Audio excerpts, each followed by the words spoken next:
Everybody's quiet. Okay, good. So we're live and we're continuing our campaign into Winter's Daughter, which is a module for OSC written by Kevin Norman, Necrotic Gnome, as it would be. By the way, I hardly ever shows the art on this is so cool. It's like this weird, like, look at that owl. Oh, you can't see it. Yeah. Anyways, after having a bit of a setback last session, but yet also moving forward, the characters are camped out very close to what they suspect is the burial mound that they've been seeking several days ago. I guess probably about 6 days ago now. So you've run out of food. 6 days ago, you mostly met up. Most of you met up, or two of you met up, I guess at this point. And three? Two, yeah. And for some reason, you had been compelled to follow a man that you met in a tavern, just like all good D&D characters. And you ended up losing your guide, unfortunately, along with one of your other party members, and at the same time picked up a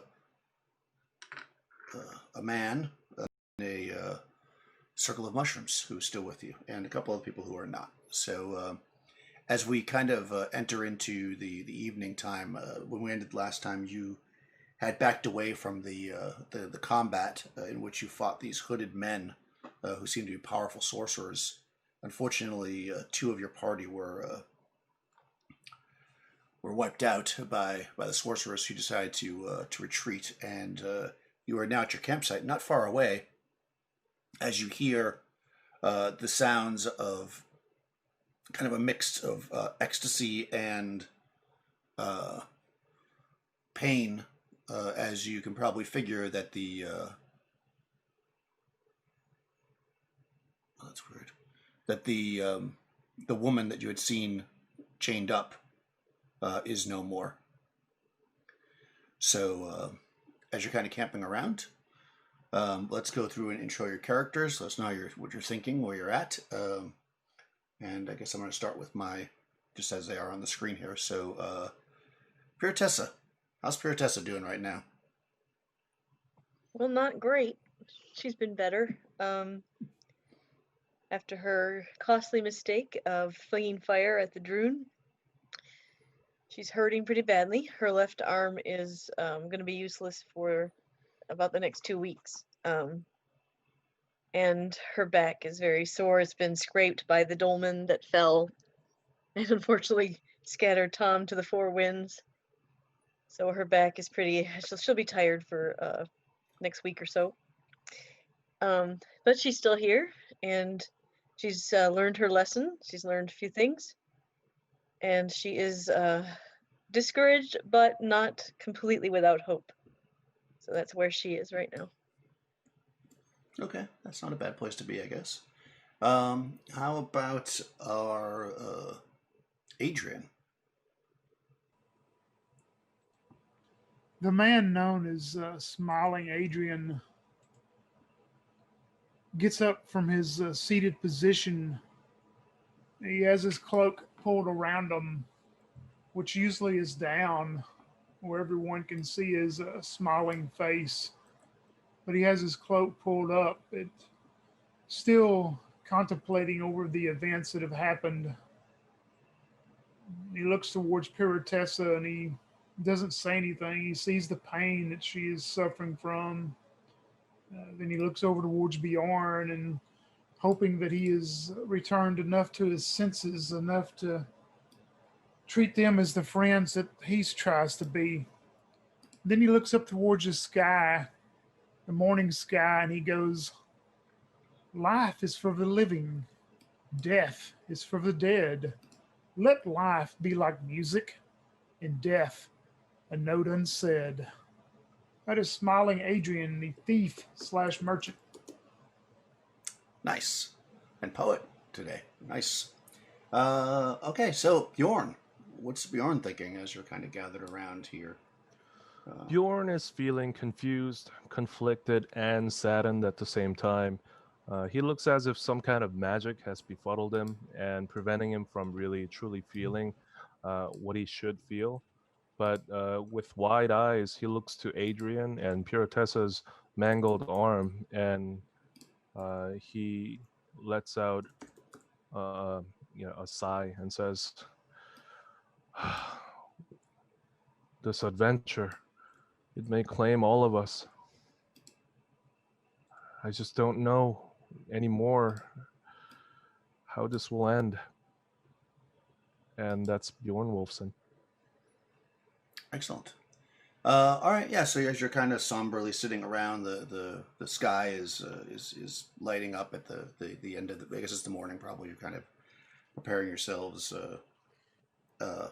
When Bjorn, you feel kind of funny, a bit of a funny feeling in your back. Make a saving throw versus spells for me.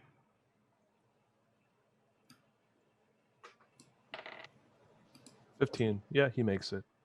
Okay. Hold on.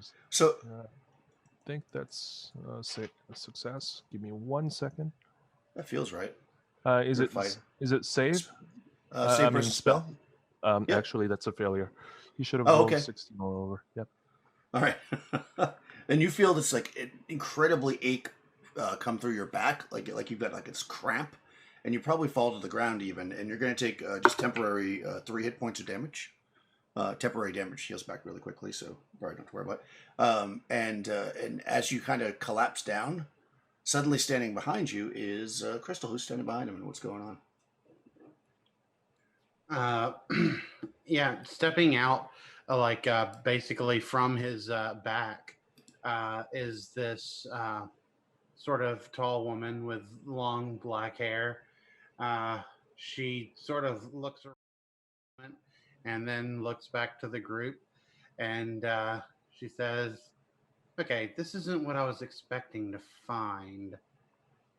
And then she looks down and sees Bjorn on the ground and says, "Ah, yeah, that's what I was expecting to find." And she'll like bend down to Bjorn and go, Bjorn, are you okay?" This woman just appeared out of completely come out of his body. Yep. Adrian shoots a crossbow at her. I mean, he's. Right. I mean, everything they've went through the past day. I mean, he has no idea what's going on. So I mean, that's Okay. his. So he shoots a crossbow bolt at her. All right, go for it.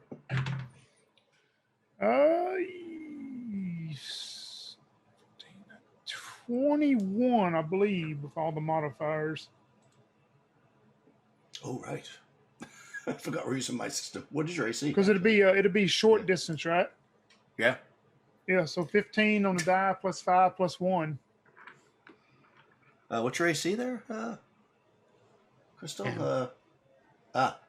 So 11 points of damage. That's probably going to take you. Tony's killing your character in the first thing. Oh. Okay, so we'll have to see what happens there. Oop. Oh, we lost her. All right, she's gonna have to. We'll have to roll on the old oops chart. Let me open that. That was early in the session for destruction. Let's see. This session lasted 5 minutes? You're already killing each other.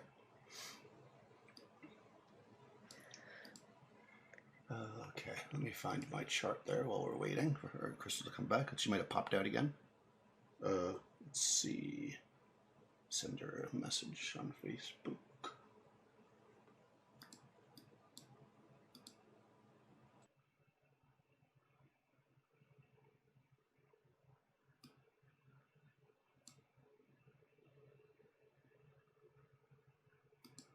Okay, just making sure that my Facebook isn't being projected across the internet.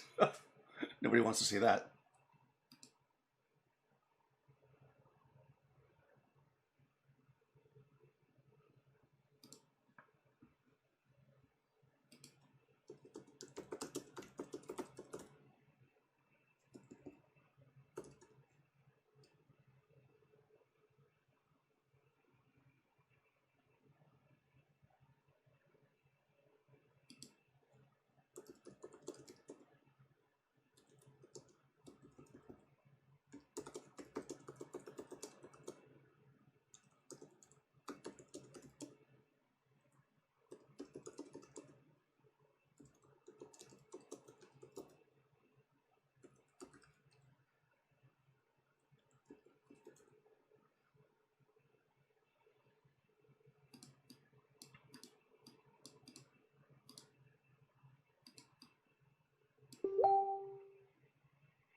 Okay, she's having issues, so let's just move on.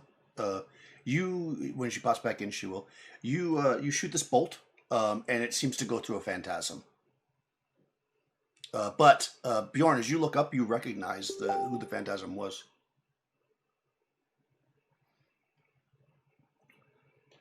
As one of your, previous adventuring friends who actually wasn't with you on the journey that you went into the forest this time.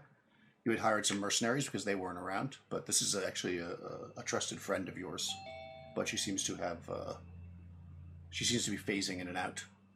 Yeah, Bjorn looks up with wild eyes and says, Fei Win? Is that truly you? And then he gets up and he holds up his hand at Adrian and says, Adrian, hold up, stop shooting. This is one of my magical companions. He Fei Win. runs. Yeah, Adrian runs towards like trying to find a hiding spot. It seemed that this is some type of phantasm, so now he's running to try to hide in the edge of the forest. Okay, you can see this female. She's kind of phasing in and out, and finally the magic, the spell completes, and she seems to be there now, and you can actually hear each other. Because you probably couldn't hear Bjorn before Feywin when he was calling out to you. You just saw his lips moving, and but now you can hear his voice. And also, yeah. Adrian, it's all right. She's one of my companions who I began this quest with. Her name is Fei Win, and she's here to help. I'm certain. Yeah, that's why I came. I would have come sooner, but John, Bubba, and Ulrich all told me that you were dead. Well, I may have died if it wasn't for Adrian. He's the one that pulled me out of that fairy circle. Yeah, well, yeah, yeah. See, they had originally told me you were dead, but then just now, like, a few moments ago, they told me the truth that you had just gotten stuck in some magic circle. And then I figured it must have been a fairy circle. So I came back here to pull you out of the circle. So yeah, I wasn't expecting that you were already out for sure. Well, you sure know how to time these things. We just lost two of our members. There was a terrible battle, and it was horrible. That's one of the reasons why Adrian, the one that pulled me out of the fair circle, just became startled and shoot at you. Someone shot at me? Well, he did. Oh, I didn't notice. Thank the gods that it went through your phantasm. That was a neat spell. Hi, I'm Tessa. She holds out her good hand. Nice to meet you as well. Yes. It's it's called Living Gate. Actually, it requires writing a sigil on someone. I wrote the sigil for this spell on Bjorn a long time ago because, well, he tends to like to charge off in the direction of whoever screams a lot. I figured it would eventually come in handy. Yes, I've noticed that. Well, it's good that you're here. Yes, it's good that you've managed to find some other companions to help you along the way. Well, if we survive all this forest, maybe we can teach each other a couple spells. That's a really neat spell. I don't think that's how spells work, but maybe.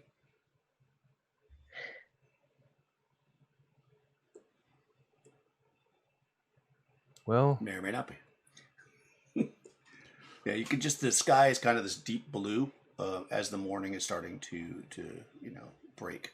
It's cool, it's the fall, so you're probably happy to see the morning sun. It's a little bit damp, and maybe there's a little bit of hesitation in packing up your gear knowing or thinking what you might see. Well, you're certainly going to see the remains of at least one of your friends. Well, actually, I guess you dragged Daypine with you and buried her, but of course, Tom's seed has been While all sown. this is going on with Bjorn and over to Adrian is run to the side of the woods, and hiding there and some stuff or trying to. He's going to move on back to the circle where the two priests were, since they haven't Okay. been there since all this occurred, and he's just going to see if they're still there or around there. He's going to sneak up on there and look while all this other stuff's going on. Okay. Yeah, and you have move silent, right? Yep, move silently. Yeah. Yeah. So you creep through the underbrush, and like before, it's kind of odd here. It's almost like as you're kind of walking through, you turn around and you look. It's almost like the forest is kind of closing behind you. But of course, you can hear the other group talking, and you kind of know where they are. So it's not like you feel lost or anything. But yeah, you creep up. You do not see them there. What you do see, though, is currently being pecked upon by birds, and probably has been the case through most of the early morning and maybe the early evening after you left her. Is a body of a woman. Her hands are still in the manacle, so she's kind of hanging there. There's copious amounts of blood down the front of her. Obviously, her throat was slit, and she bled out in a pool of blood on the ground. And there's birds that are kind of eating upon her flesh as you kind of look into the circle. But you don't see the priest anymore. Not the one that you killed either. So he clearly must have dragged off whoever did that. Yeah, Adrian will. He's going to shoot a crossbow at one of those ravens or whatever, and shoot. And he's going to go, "Get away, you damn scavengers!" And he's going to move up to the body. And there's that big rock there too. I mean, it's probably laying prone now that hit the party. I mean, he doesn't know how it got prone now, but actually, it stood back up. oh, But you okay. probably do So see. yeah, he Oh wouldn't. yeah. He wouldn't know about that, man. Yeah. But yeah, he's going to sneak up, or not sneak up, but go up to the woman and just unleash her from the manacles and lay her body prone on the ground. Okay. Yeah. Yeah. She she's essentially dead weight, and not to say it like that, but yeah. So she's it's easy enough to do that.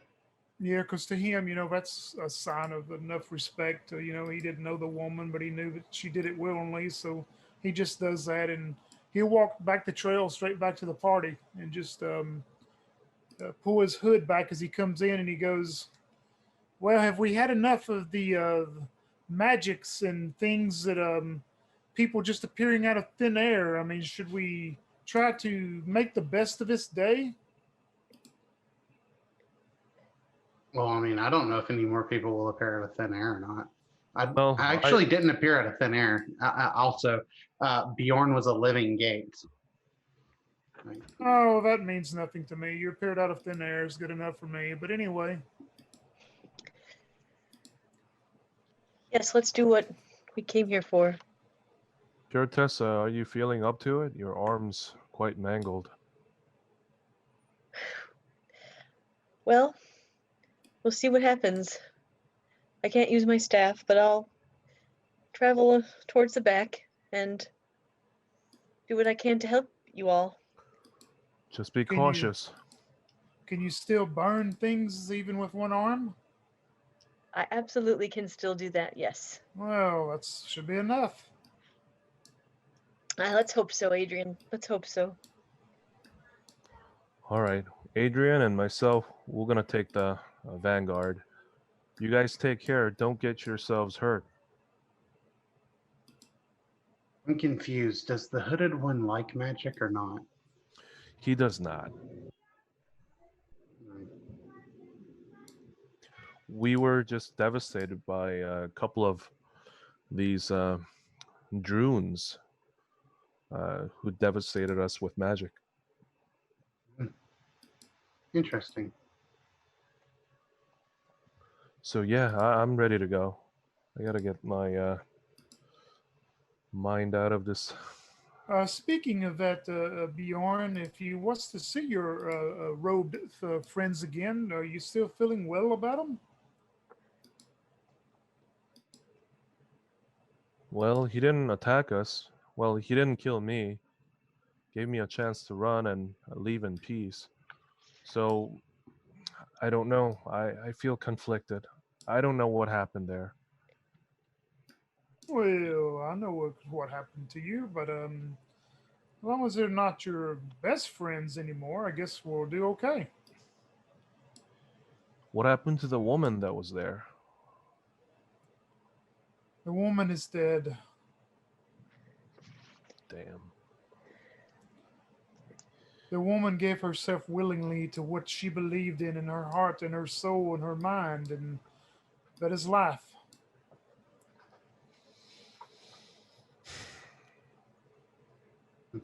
Well, let us be on our way then. There isn't a thing that we can do for her now. No. And Yeah, poor you can all Tom. move. Yeah, that's true. Poor Tom And Daypine. and Daypine. So you all can move into this. If you look at Roll20, you'll see the map. There's a circle, as you probably most of you remember. I think you've all at least seen the circle. Well, except for I'm sorry. Tell me your name one more time, Crystal. Your character's name. How to say it? Awen. Faywin. So of course you've not seen this before, but as you kind of walk up to this circle, what you see is a circle of stones in the center. There's a stone. There's a woman tied, or she was chained, anyways, to the to one of the stones, so you can see the manacles there. But currently, she is laid out on the ground, very tenderly in a pool near a pool of blood. There are, various probably when you moved her, obviously the birds all took off, but they've started to come back and they're feeding upon the corpse. Um, as she lay there, sticky and in dry blood, in this circle of stones. Yeah. Fayewen would like to look around a little bit. Is there anything she can determine about like this sacrifice area, like who the sacrifice is to, or anything like that, or for what reason? You would have really no knowledge of the Druin. They're pretty secretive. So, I mean, you were mentioned, you had probably heard that earlier they said Druin to you. You may have heard of the Druin, but you wouldn't really understand the sacrifice. It's well beyond, they're pretty secretive. So, no. I mean, you know that they consider the forest to be theirs, and that if you know about Druin, and that that is probably some kind of sacrifice to the forest. Okay. That's your best bet. I mean, because you didn't see the ceremony, you know. Yeah. And they are very powerful, Faywin, so caution. Yeah. Hmm. Interesting. Okay. Yeah, Yeah. best So not to mess with them. that is an understatement. Yeah. So you guys move into this circle, and like I said, there's a body here still. You can probably smell the death on it. It's cold. It's been cold, so it's not like she's rotted or anything. But you can smell the copper scent of blood, and of course, much of it is dried now. But she shed a lot of blood. You could see that. You probably notice some like an area where the body of the other Druin that was slain was dragged away. But if you follow those tracks outside the circle, you see that they don't see any tracks after that. It's almost like they walked to the edge of the circle and then disappeared, because there's no sign of them whatsoever as to where they might have gone. You do see another path, though, past the stones, heading north for a short distance, and you see what is clearly a burial mound. It's quite large, and it has a huge stone blocking the entranceway.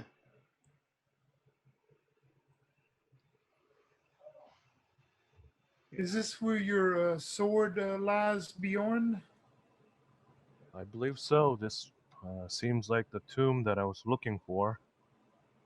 It looks to be the tomb of the great hero, Sir Chide. And from what I remember, the tomb holds the legendary sword that I'm after, alongside a moonstone engagement ring, and the portrait of Sir Chide's beloved, Lady of the Woods. Have you heard of that legend before, Adrian? Oh, I do not believe I have. The ring must be what our deceased friend was after in the first place. Yes, he was trying to save a princess or something, but that none of that matters anymore. Of course, now that he's made his fate has chosen his path.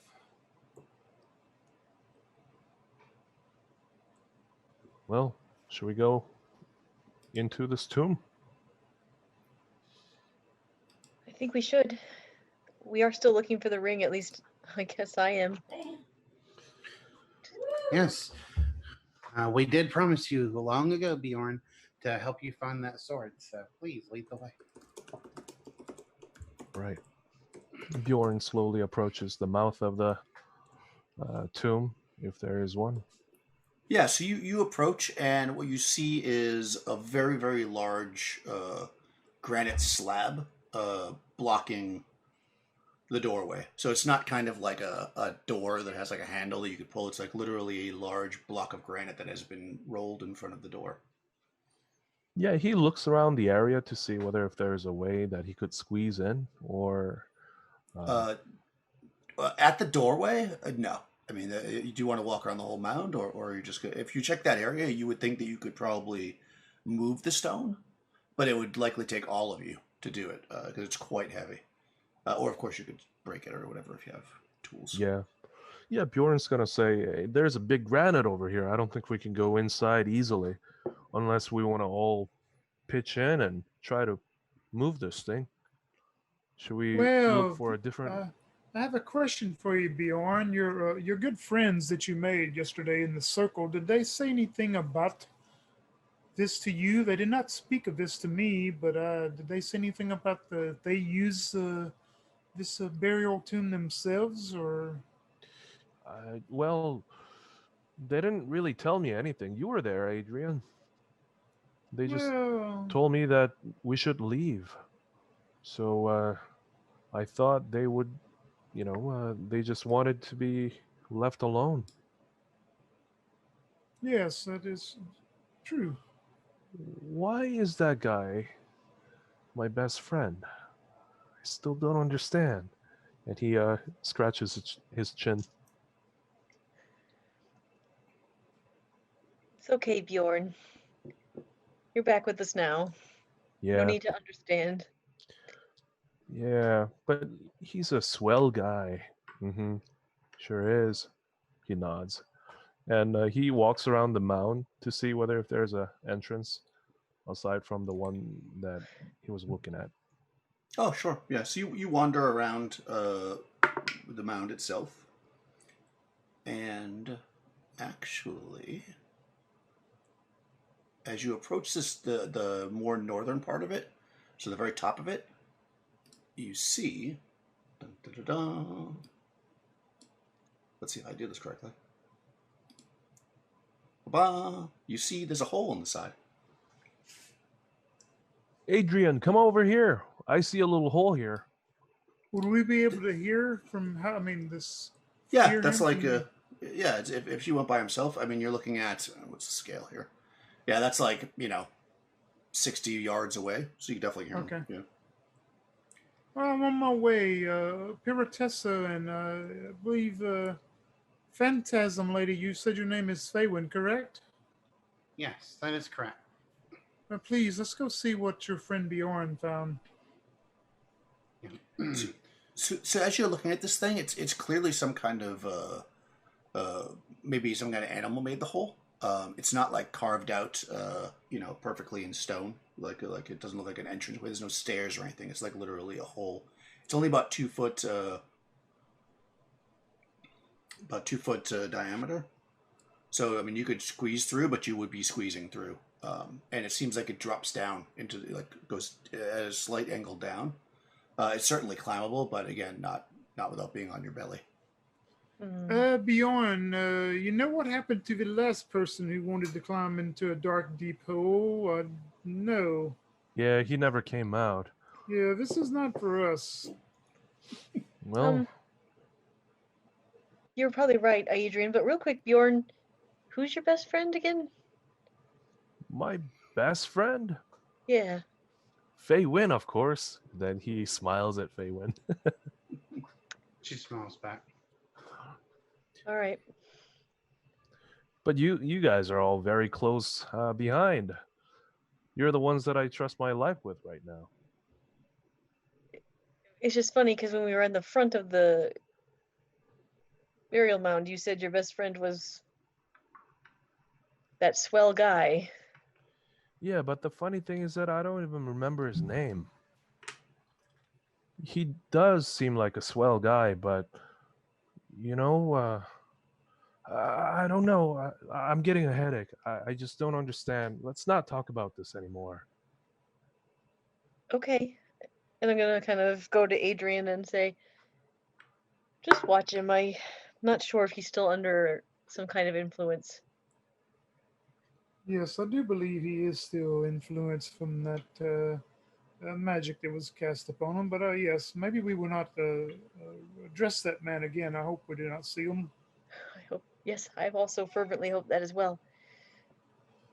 Dear Bjorn, I guess we must go back around front and see if we can push that stone away. Yeah, give me a moment. I want to take a look down this hole here without climbing down. I want to take a look. And he's going to light up a torch Okay. and he's going to try to, like, shine some light down that hole to see how far it goes or how steep it is. Yeah. Yeah, I mean, you could stick a torch in the hole, arm's length, and maybe see just beyond it. I mean, obviously, you're looking into a torch, so your vision's not going to be able to see like past it very much. But you can see it goes down, at least 10 or more feet is probably about as far as you can see currently. It is. You can see that the hole itself has. You can see in various spots it's lined with kind of. It almost looks like it's wet in areas. Like you can see some shine. And yeah, as you had thought when you first saw it, it's definitely not man-made. I mean, you can see it's imperfect in its build. Yeah, and it seems to go up. The shape of it changes as it goes through, but it maintains about a 2-foot diameter. he sniffs the area. He goes, Mm-hmm. "What does it smell Yeah, like?" there's a bit of a like a kind of almost like a pungent smell, almost a little bit, almost a little acidic. Yeah, he's gonna turn to Adrian and says, I smell something, rancid down there. I think you're right, Adrian. Let's go and try and move that stone."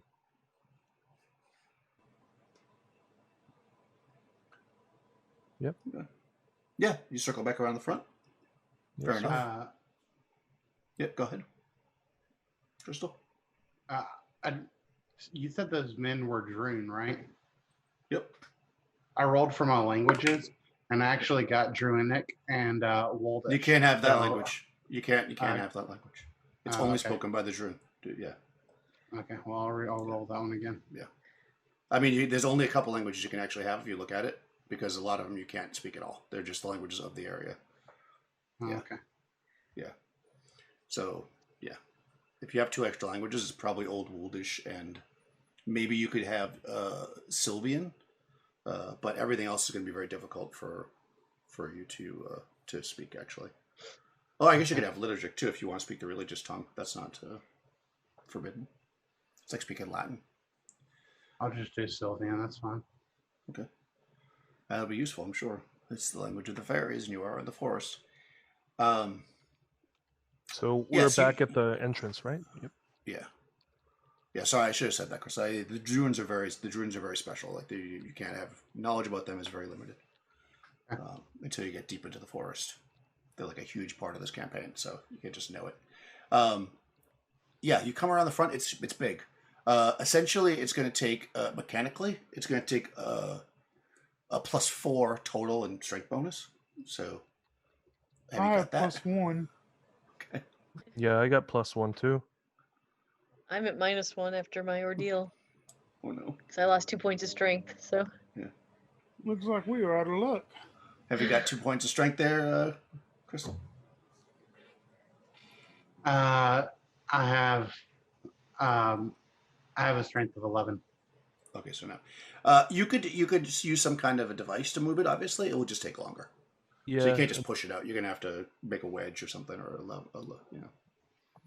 Bjorn looks around for a large stick or a couple of these sturdy branches or so, and he's going to try to wedge it in between and use that as a lever to try and move it.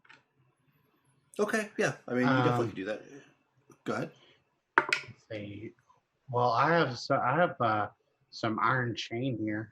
If anyone has any spikes or anything, maybe we could use that to try and pull it out. Sure, Faywin, if you want to wedge that spike right over here along the edge, I could no. use that. I don't have a spike. I just have the chain. Okay. Well, if I wedge these sticks to the edge, we would have to push it rather than pull it. So I don't think we'll be needing that chains at this moment. Okay, well, I have them if we need them. Yep, you got it. Could become useful. Yeah, using some kind of a lever with the +2 strength, you definitely can do it. Although it's going to take a while. Because to get the wood assembled and to do all that. Crystal, roll D4 for me. Okay.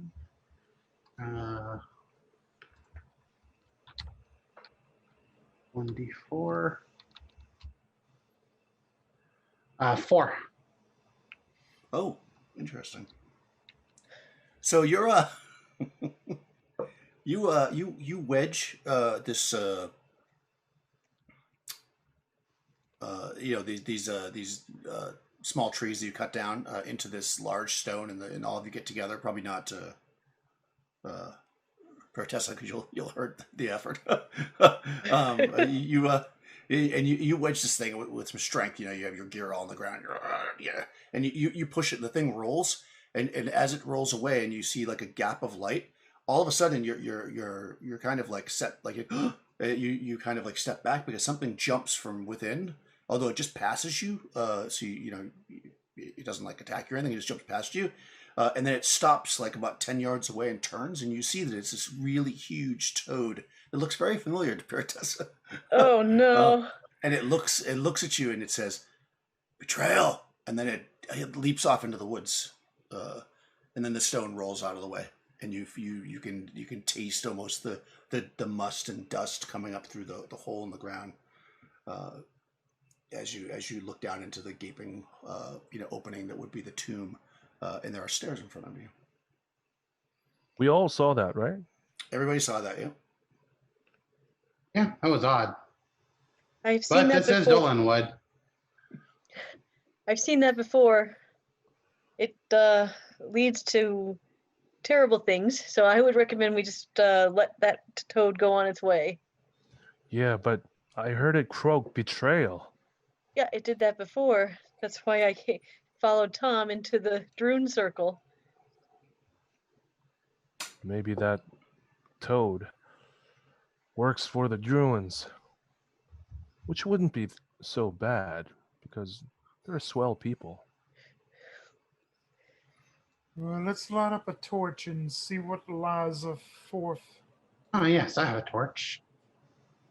Okay. All right, let's get a marching order. Bjorn's gonna go first. He's gonna draw his two-handed sword, and he's gonna hold it in front of him. Okay. And he's gonna tap it along the way as he goes. All right, so you're gonna. Yeah, he's sense. gonna. Yep. How wide is the tunnel? Let's see. It should be about 10 feet. Oh, look, I have a map. I spent all this time getting Roll20 ready, and I keep forgetting I did it. Burial mound. Let's see. Let's move you onto the burial mound, and I think it should be black, right? Yes. For you? Yes. Okay, good. Yeah. Wow, so I'm like a master of Roll20. Oh no, except I can't really show it on the script. That's okay. All right, so I have to reveal it to you. So It's go to so the bottom. dark in here. It is. It's, yes, you light the torch. Oh, what did I just do? You light up the torch. and you see stairs going down about 20 feet into it looks like it opens up into a chamber. The stairs themselves are, you can see that, right? The Yes. stairs themselves are quite dusty. There, you actually, as you like kind of jam your sword into the first stair, like you see like chunks of dust coming off, like not like a little dusting, like literally like chunks, like almost like dirt's on the stairs. It's been so dusty, and it is very, very like echoey quiet. So like when you hit your sword on there, the chink of the metal is kind of like chink, chink, chink, chink, chink down the tunnel, and you can smell this kind of like mix of like dust and at first it was like this wash of like this like a stagnant dust, but now as you're kind of stepping down the stairs and walking, you can actually smell it. It smells a little bit moldy, like the dust has probably got damp throughout. Maybe it's because of the autumn or whatever. You know how sometimes autumn leaves can have that smell, you know, like they're starting to rot to the ground, especially when you get a lot of rain. So that's basically what it smells like. Bjorn's gonna look And around. He's gonna sniff the air and say, "I smell death all around me." yeah, and also, oh, go ahead. she's gonna say, I'm pretty sure that's just mold. Possibly. Yeah. Yeah. So as you're kind of like moving down, you're kind of checking the stairs carefully. You can actually see that it looks like you see a few chips in the stairs, and you see some scratching, like maybe something large, or maybe multiple large things were dragged up the stairs at some point.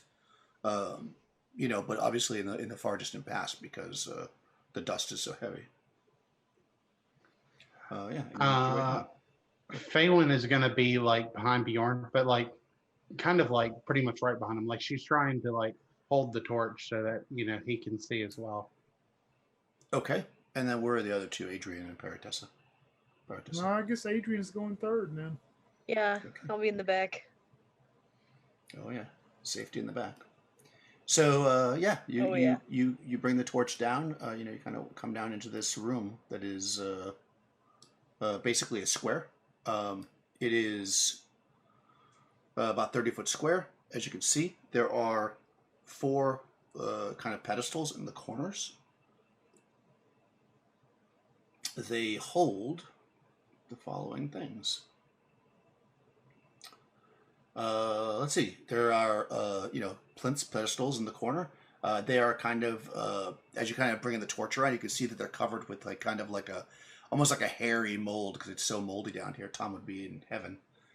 You can see on each one, about 1 foot tall each, are some what you probably would imagine are some kind of holy relics, or at least one of them is, because one of them is a silver crucifix. Of course, it is very patinaed.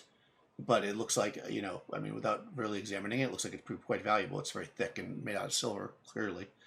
You also see a wooden statue of a cherub. So these are basically on the pedestals. I'm starting, we're going counterclockwise from the first one to the left. So there's the crucifix, and then the cherub, and then the next one up, which would be on the the other corner there, is some kind of a book, although it's quite moldy. And on the one kind of right to your right hand side, you see a very large candle. It's like one of those big fat ones that's got like almost like gold leaf like carvings in it and stuff. And it's about maybe, you would figure it's burnt down a little bit, but it's still over 1 foot tall.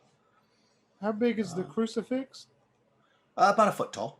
It's not very big. It's like, Adrian's going to go over and look at it, and he's going to pick it up and put it in part of his fold of his clothing or whatever, his robes, and like he's trying to rub the patinaed stuff off of it, trying to shine it okay. up.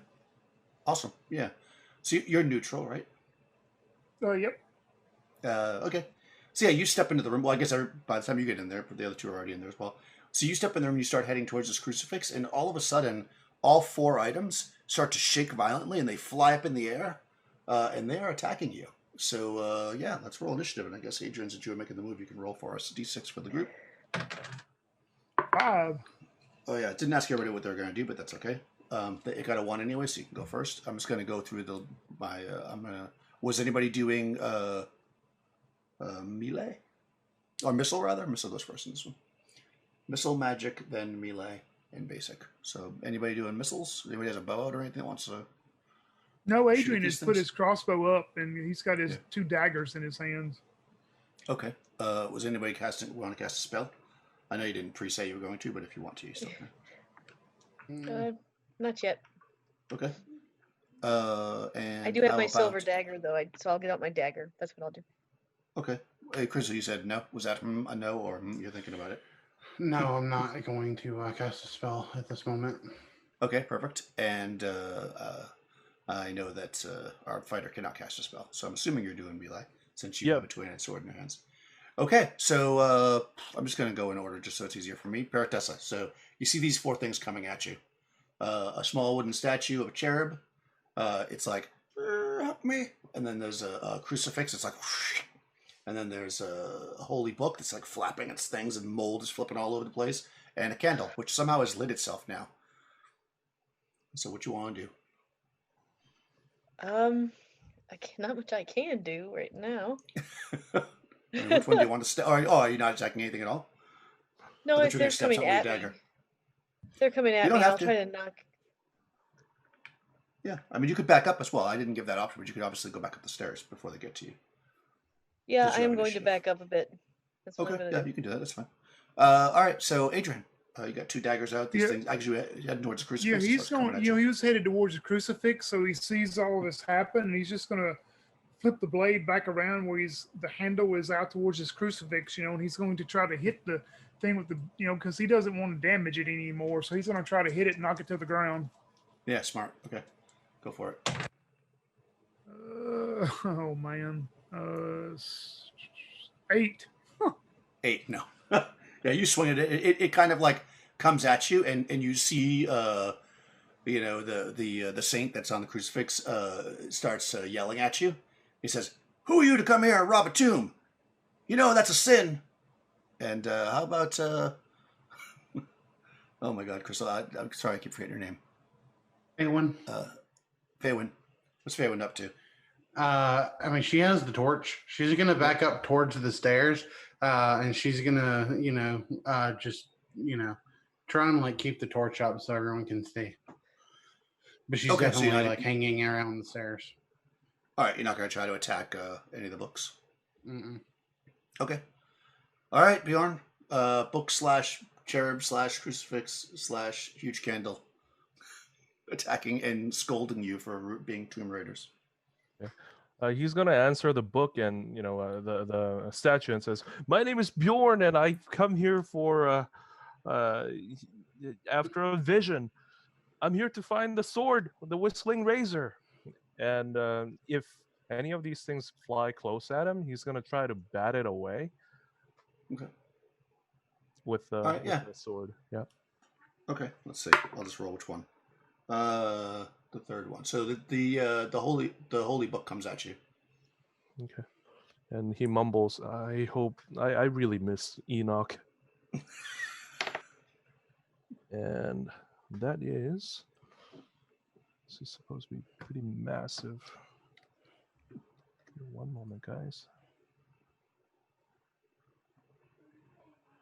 Melee attack. Ooh, so 20. 20. Excellent. Yeah. You hit the book. It goes with the flat of your sword maybe, and just a cloud of just mold erupts all around. Make a save versus poison.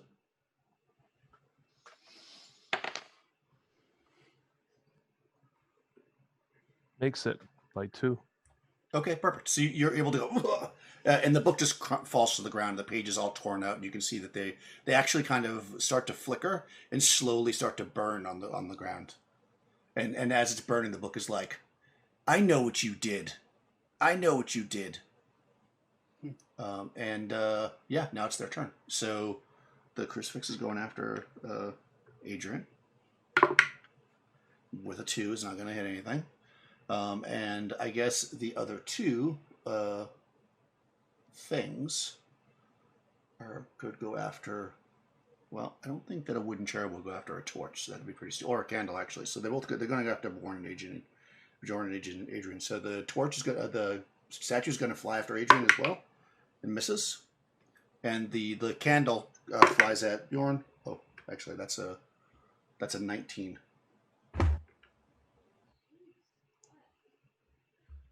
Yeah, that's a Bjorn. hit. Let me see what his AC is. AC is 12. Ooh, that's 7 points of damage. Yikes. Oh my god! Yeah, this candle comes out and it's just like a short baseball bat. And it just wah. Okay, And that puts me into 7 points of damage. That's gonna put me. I mean, am I still under that temporary loss of hit points, or? No, you are not. Okay, I'm at -2. Oh no! Wow, killed by a candle. How do you have AC 12 if you're using two-handed sword? Oh wait. Oh that's yeah, right. yeah. That's true. AC. Thanks, funny. Thank Yeah. God. I was going to Well, say I'm that sitting here seems trying to really put low. math together, and I'm like, there's AC no 20. way. Yep, AC 20. 20. There we go. That seems a lot better. No, it doesn't. It doesn't hit you then. All right. Nice. I was going to say, wow, that doesn't seem. I'm that sorry. doesn't seem right. AC 18. I'm sorry. Yep, it's AC 18, which is so you take 1 point of damage. Okay. Yeah. All right. That's better. I was like, wow, that was quick and more deadly than I thought it should be. Okay, good. Thanks, Tony. Yeah, that's the end of that You're round. welcome. So these holy objects are say they seem to be aggressive, and they're kind of like, chastising you for like things that you did when you were a kid. Like, you stole that chicken that time, and they're really they're kind of sanctimonious. So what do you guys want to do? What does Paratessa want to do? You're halfway up the stairs and you hear these things. I'll just stay where I am unless one comes near me. Okay, Adrian, what's your plan? He's still got those daggers, so he's going to try to, knock the crucifix down. Even though there's the other thing on him, he's going for the crucifix first. Okay. How about Faywin?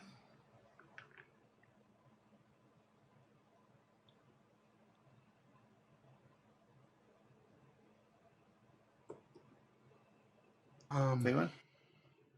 Yeah, sorry. I don't know. I guess I'm just still back by the stairs, doing Okay, the same you just thing. holding them off with the torch. Fair enough. And Bjorn? He's gonna go for the next item that's closest to him, Okay. and that would be, the candle The that candle. just Yeah. burned him. Counts. Exactly. The Yeah, candle he's just whacked you. gonna let out a large battle cry and go "Rawr!" And that's Well, hold on. We got to roll initiative first here. Tony, roll initiative for us. 6. They got a 5. Oh, go first. Okay. So, basically, since you just apparently rolled your dice already, Young, go ahead. You go first, and then we'll do Adrian after. Yep, he scores 21 this time. That's against the candle. Yep. The candle is... That's enough to take out the candle. Yeah, you chop through the candle, and it too explodes in a kind of a dusty way. So make a save versus poison again. Uh-oh. Ooh, 18. He makes it. Okay. Yeah, nice. You know enough to before when these things blow up. All right, go ahead, Adrian. The crucifix is on you. Oh man, 6. Oh, Adrian. Okay. So you actually Bjorn's killed both of his items. So the 2 that are on Adrian, the crucifix. Ooh. That's not good. That's a 22. Well, let me ask you about, since he's got 2 Yep. daggers, is it we get +2 for defense or just +1? No, just +1. You get just +1. All right, so his ACs right now is 14 then. Okay. So what did I say? 22. So you'll take. Wow. I lot think of Oh, damage. the second dagger does act like a shield, right? It does. Well, I give mean, I've extra- got 2. I'm adding 1, but my question was, I've got 2 daggers, Yeah. but I still just added 1, right? Instead of adding 2. Yeah, because the one is like more like a. Well, I don't know. Right. On I mean, the it's still chart- not going to help. Yeah. Well, I mean, to one point. You know what? I'll say you can use them both that way. That's fine. That makes sense. I It'd guess. be 15. His AC would be 15 then. Okay, so that's 7. So I guess I'll add That will put me at -1. Oh no! All right, so D6 + 1 to see what happens to you on the. I got hit by a crucifix chart. Oh, that's another 1, so 2 total. Oh, really? 2. That's actually very good. It's not as good as the on the one shot chart when you get a 2. Let's see, injury versus death for standard attacks. Is that this one? Yeah, no, that's one shot. Where's standard attacks? That's lightning. There we go. Okay, 2. Oh no, that's not good actually on this chart. Roll 2d6 plus the amount you're negative. So 2d6 plus 1. Yeah. 4, 6, 7 total. Okay, that's bad. All right. Oh, this thing flies into you and it hits you somewhere and breaks a bone. A1. Huh. So roll a d6. See where the crucifix. You got whacked. Another 1. A 1. All right. You're right. I'm gonna say you're trying to hit him with your daggers. Well, actually, we'll roll. There's a chart. So roll a d6 again. 2. Yeah, your hand. I was gonna say your hand anyway, because that makes the most sense. You're trying to defend against this thing, and it just like jams you right in your hand and breaks a couple bones. Ooh.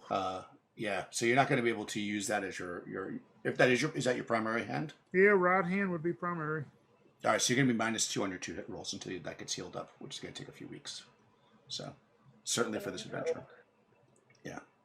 We got some broken bones going, but you don't take any damage. That's a good thing. Oh no, you go to 0, right. I guess. You go B0, okay. Yeah, you'll be at 0. Yeah, that's how we're doing it. Sorry, I changed all the rules right before we started this campaign. So I'm relearning my own rules. So yeah, so this thing smashes you in the hand. So Bjorn, you see that Adrian's not doing as well against the holy objects as you were, but because also the cherub attacks him, and that is actually a 14. So that it'll be. I had a 15, just barely a miss. Yep. It's a good thing we're allowing that, or else it would have been a critical. All right, cool. So that's the end of that round. You got 2 holy objects still berating Adrian. What do you want to do? Paradessa and... I'm sorry. You guys are still up in the hallway? I would, if I hear Adrian magic cry out uses. or something because of his, hand, I would come down and try to help Adrian. I would come down if I hear him Okay. in trouble. All right. I mean, Feywin's kind of in front of you, but you could certainly get around her. I don't think that's a problem. Feywin, what are you up to? Feywin's still standing there holding that torch. Okay. And she'll probably at least say to Paradessa, I'm not sure that we're going to be of much use in this endeavor. Look, this is all sophisticated. This seems like an endeavor we may not be useful. Bjorn, what you up to? Bjorn looks at Adrian. He's down on the ground, so he says, "Let's get out of here!" And he's gonna try and grab Adrian. I mean, if he does so, he's probably gonna get attacked by these items. Yeah. Right? Well, Adrian's not on the ground. He probably dropped that dagger, but Okay. yeah, he's not on the ground. Not unless Tony wants to be on the ground. He just got he got would've- slammed yeah. hard in the hand. He'd still be standing, but yeah, he would have dropped that dagger for sure. Yeah, Bjorn's Yeah. gonna be like, "Adrian, get out of here! I'm gonna take care of this. Hold him back a little bit." And Bjorn's gonna try and come between Adrian and the crucifix, and motion Okay. Adrian to go back up the entrance. Okay, And, Adrian, did you Yeah, want to do a Adrian is fighting retreat? going. Adrian is going to do that, but he turns and sees the new person, Faywin, is just standing there. So he's going to run to her and say, "Give me the torch, then, if you're just going to stand there." And he's going to grab the torch from her and go back and try to burn him. Okay. All right, here, have it. right. Bjorn's gonna, right. as he So- positions himself between Adrian Okay. and that crucifix, could he swing? Yeah, remember it's BX, so we're all stating our actions before we roll initiative. So you don't need you don't have to go into an entire idea, just so that we get more organized, so it's not confusing. So your plan is to do a fighting retreat, basically, Adrian, back to where the torch is and get it. Yep, and grab the torch, right? Yep. And Bjorn's going to attack with a melee attack, getting in between Adrian and the creatures, right? Yes. So go ahead and roll initiative, Adrian. Ooh, a 5. Oh, they got a 1. All right, so movement goes first. So yeah, well, you yell that, and Adrian can quickly move back and get the torch. And then and also the other movement is Paradessa, if you moved forward. Were you Yes, doing I'd anything like else to. besides you run into the room? Are you going to attack, or are you just running I there want just to to try be to there? grab the cherub by the leg and bash it against the wall. Okay. I'd So you're say gonna make a melee chorus would attack. be ashamed of you. Okay. Well, since Adrian's since Bjorn's doing a melee attack as well, but he's wasn't moving, you'll go first. So go ahead, Bjorn. Make your attack. Ooh. This time, not so well. 11. 11 against the crucifix does not actually hit. It jogs out of the way, and it's like, come on! Like it takes its hands off the cross. It's like, what? So yeah, it's kind of trash talking you as you do that. All right, so you're gonna kind of get the cherub. So actually, we'll use my grappling rules because I love my grappling rules. Okay. So you roll a d6 per hit die.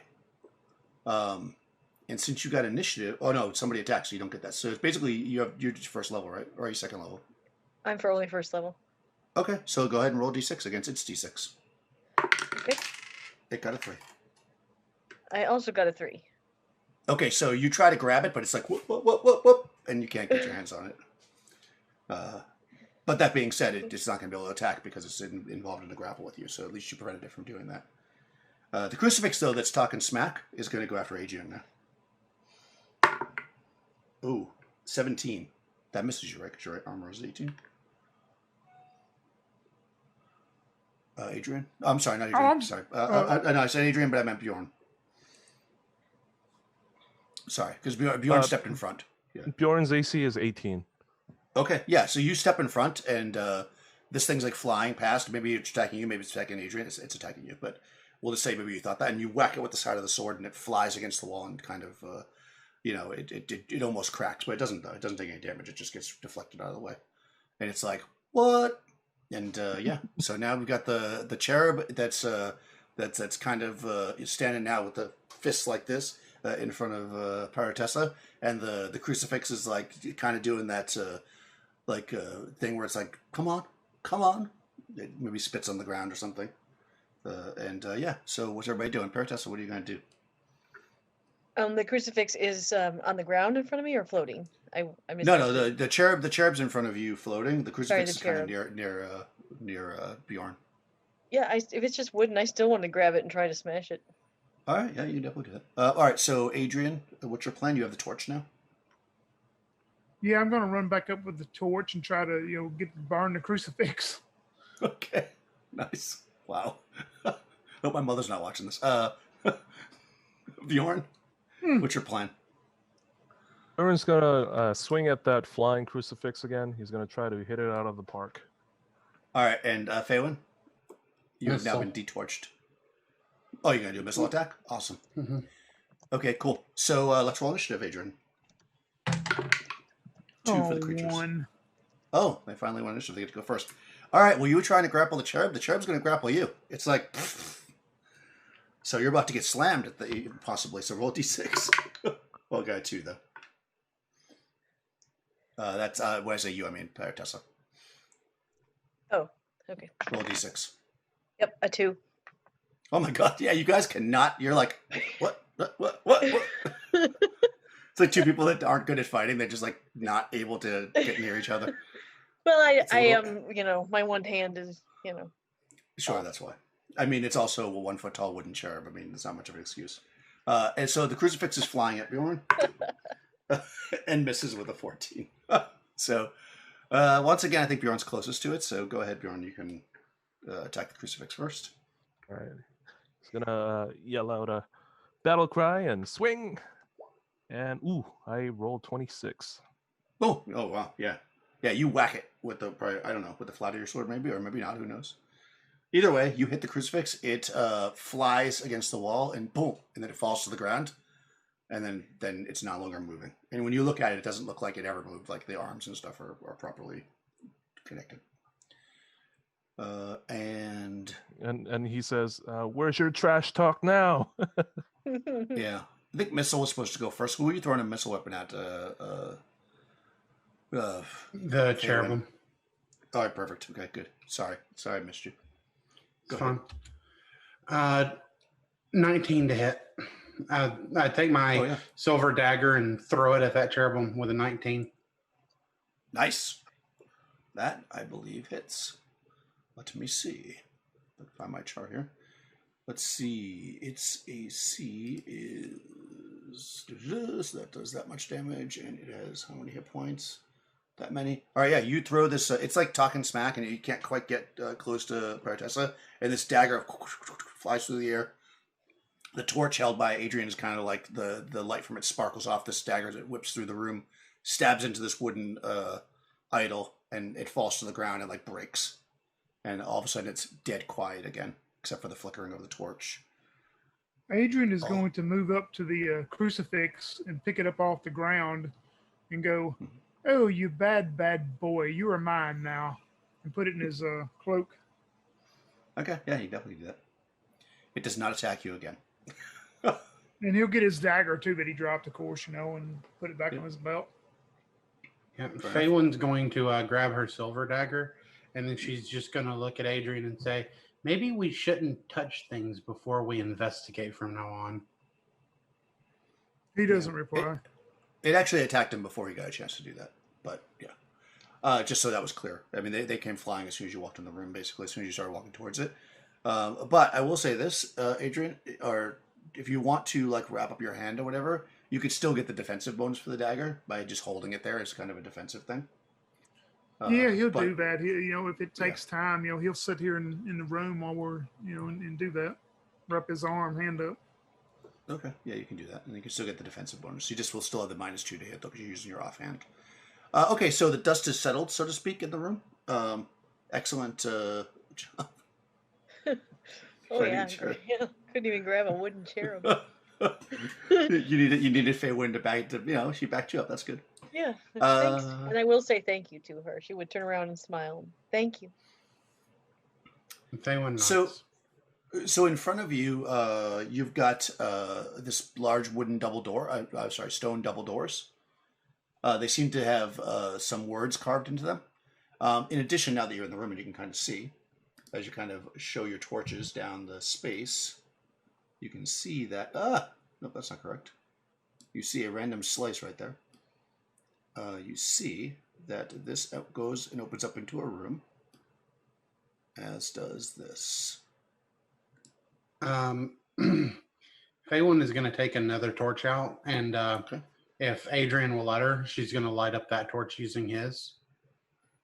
Well, he just looks at you and says, "There's no need for that. You can have your torch back. I was just trying to use it to burn these things on." No, I mean, like, we need light down here. Either way, and I would like to read these printings on this door. Yeah, Adrian gives her torch back. Okay, yeah, you have a torch. You can walk up there and check it out. The door has an inscription. It's in Woldish, so in common, basically. And it says, I speak that. And it says, "The most dear." The most dear. Is that deer like DEAR or? Yeah, like DEAR, exactly. Okay. Open the door as a herd of deer behind me. Yeah. I told you the most deer were in this. The most deer. Yeah. She'll say, "This is written in Woldish. It says the most dear, like dear, like someone close to you, a pet name that you would give a significant other." Oh, like you and Bjorn, then. No. Well, that would be nice. No, it's not like that at all. Oh, I thought y'all were great friends. That's what I mean. Yeah, we've been friends Yes, for we a are long friends, time. but I wouldn't call Bjorn a deer. A significant other. Yeah. And then you see Bjorn's expression looking a little bit sad. Like awkward moment. He's been cast into the friend zone. Yeah. So it would probably be perhaps a woman's grave behind this door. Maybe. Well, from what we know, if this is the tomb of Sir Chide, it is a place that commemorates his relationship with his his betrothed, the Lady of the Woods. Maybe it refers to her. Let's go and look at these other doors first before we just bust in and look for deer. Yeah, you could definitely take the. So as you're kind of looking around, Paratessa, you notice too that a couple of things. That there's under all the dust and filth on the ground, there seems to be a mosaic painted. Okay. I mean, it will take time to clean the floor a bit to know what it is, but you can get little bits of it. It looks like it's some kind of you see some kind of combat. Like you see part of a horse, you see part of like a lance. You know, I mean, if you want to take the time to clear it off to see what it is, you could do that. Otherwise, that's fine as well. I mean, you don't have to. Well, how long? But you About notice, how long would it take? like a turn. You know, just time to just like clean it off. Fire woman, you cannot conjure a broom and have a broom sweep it for us? That would be wonderful. But I don't think I can do that. Bjorn will help us then, since my hand is hurt. Yeah, I want to see what the mosaic is. I'd like to clean it off. Okay, yeah, sure. I mean, it doesn't. You know, it takes about 10 minutes or so as you guys are kind of using your boots or maybe it's whatever you have, to sack on the ground and kicking it around or whatever. You clear it off enough, and you can basically see that it's almost the entire floor is covered with this mosaic. It looks like it was quite beautiful in its day, although it's faded with age. It depicts a knight, probably clearly Sir Chide. I mean, I think Bjorn will recognize that. He's atop a white charger, and he is piercing the heart of a fairy knight with his sword. An inscription in Old Woldish. Does anybody speak Old Woldish? Nope. I just have Woldish. Okay. So you would notice if you speak regular Woldish, then which is common, so everybody speaks that. Then you would. So Crystal, if you took Woldish as an extra language, that's common. You would have another language beyond that. Sorry if that wasn't clear. Woldish is common. Yeah. Well, then I'll just take Old Woldish then. Okay, that's fine. I guess. So yeah, that's easy enough. I mean, there's not that many languages, so it makes sense you would have that. So it says in Old Woldish, here lies the noble Sir Chide, slayer of frost, defender of the king. And those that speak modern Woldish, so the rest of you would recognize the words frost and king that are carryover from the old words, but you know, your new party member here, magic user, can interpret all the words with her intelligence. Yeah. she like runs her torch over it, and then she'll say like, it says that this is, the tomb that you're seeking, Sir Chide, and the slayer of whatever you said it was. Yeah, slayer of frost, defender of the king. Yes. You also see that there are some large scratch marks that seem to come from the hallway, which would be to the right if you're looking at the map, which is east. The floor is like scored with scratches, and as you turn around and look back, you can see that those are probably the same whatever it was that scratched up the stairs and took some chunks out of them. Also scratched the floor here, so it probably came from that direction, whatever it was. And while they're doing that, can Adrian look at those scratches and see if how recent they look? Yeah, they do not look recent at all. I mean, they're quite old. Yeah, you could tell that they're very, very old. How large are these scratches? Do they look like claw marks? No. They look like something heavy was dragged across the floor. Probably it doesn't look like claws at all. It looks like large chunks. Like, what were you asking, Tony? Sorry. Oh, he's not gonna say anything to him then. If he thinks they're old, he's not even gonna mention it. Yeah, they're quite old. It looks like probably something was not very gently dragged out of here. Could be anything that was probably something made out of stone, you would imagine. Not claw marks. They're not like gentle little scratches. They're like big, like scratches, deep scratches. I mean, I guess something could scratch that deep in the floor, but if that's it, you're going to be in trouble. Oh, I don't like the looks of that. Yeah. You better hope those aren't claw marks.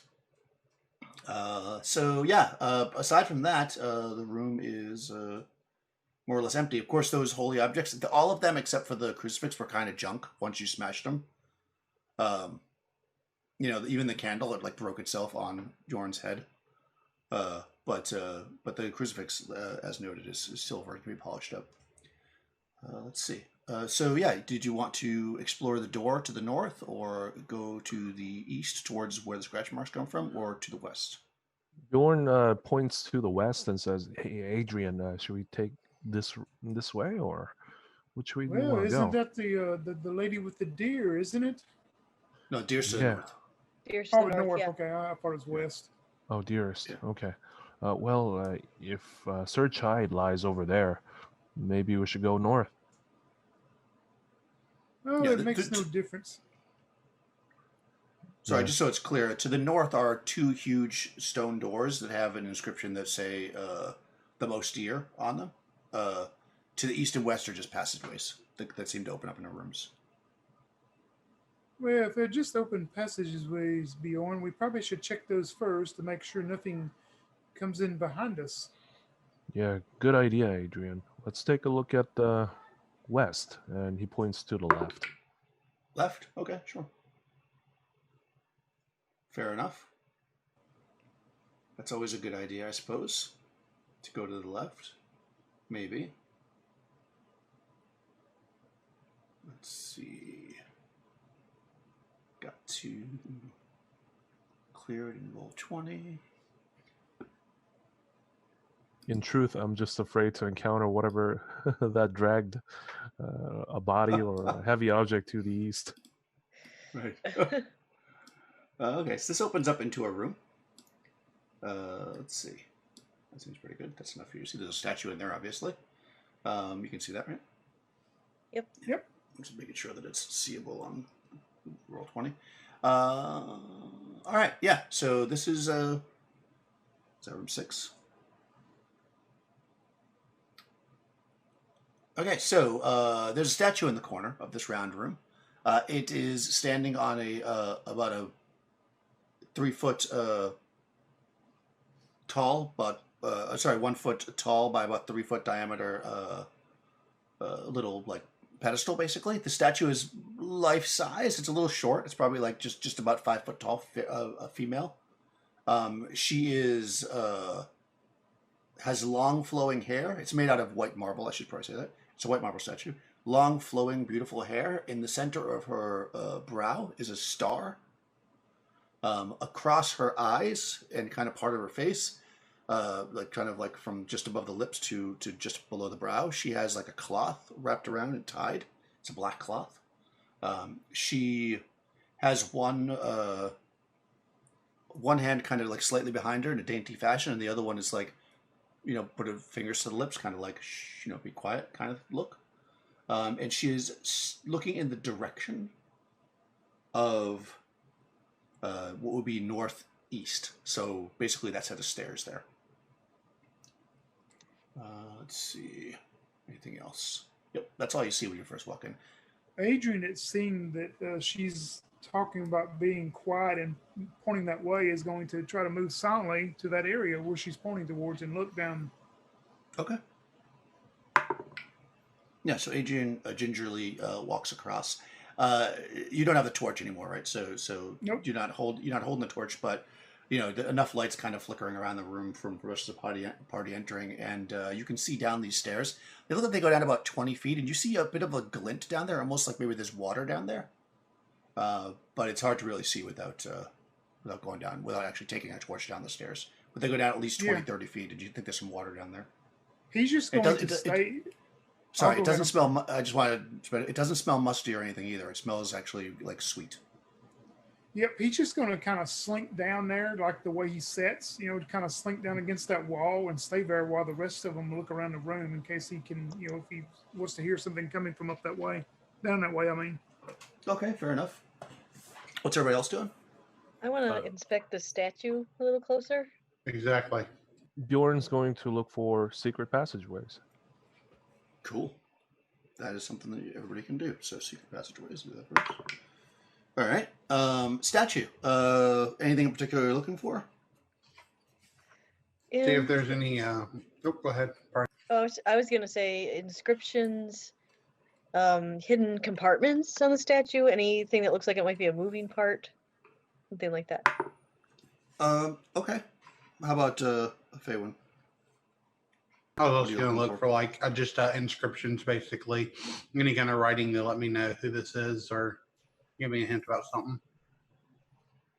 Okay, fair enough. Oh, I see. Okay, that makes sense. Okay. I'm trying to figure out how a dragon fit behind that statue, but I know I understand it. Yeah, the statue does not have any writing on it, nor does it seem to have any secret compartments. It doesn't move. It's pretty well secured to the pedestal that's on. The only thing that you could actually move or remove or do anything with is the black cloth that is wrapped around her eyes. Interestingly enough, as you're inspecting it, the cloth looks almost like brand new and pristine. And actually, as you're thinking about it, this statue is also very, very clean. The room, not so much. The room is dusty and wet, just like the rest of the place has been. But this statue is like untouched. Like when you touch it, it's like beautiful marble, almost perfect, clean, like somebody polished it or something. If Adrian sees anybody reach for that scarf or that deal, he's going to yell out, "Do not remove that. It would be in our best interest to leave that there." I wasn't Oh. gonna. He must have learned his lesson about looking and not touching.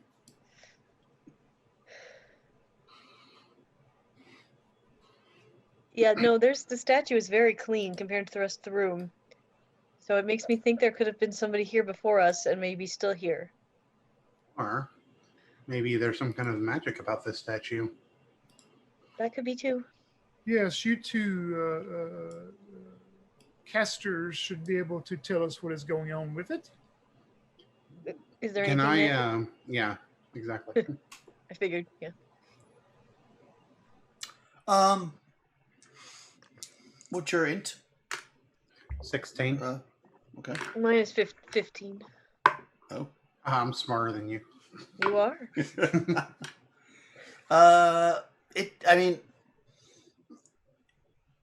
you don't get the sense that the statue itself has any kind of magics upon it. No, well, what I'll say is, yeah, it does have magic upon it because this whole place feels very magical. It doesn't feel any more magical than everything else that you've seen so far. This whole place reeks of magic, both holy and fey, which is odd for the mix. It's actually got a very strange mix of magic here. These things usually do not live well together. Man, Enoch would have loved this place. All right. It is Maybe. an odd place. There is definitely magic, but there's magic about this whole place. Smells like death in here. Well, it's a burial chamber. Bjorn, this is the place you wanted to be, my man. Yes.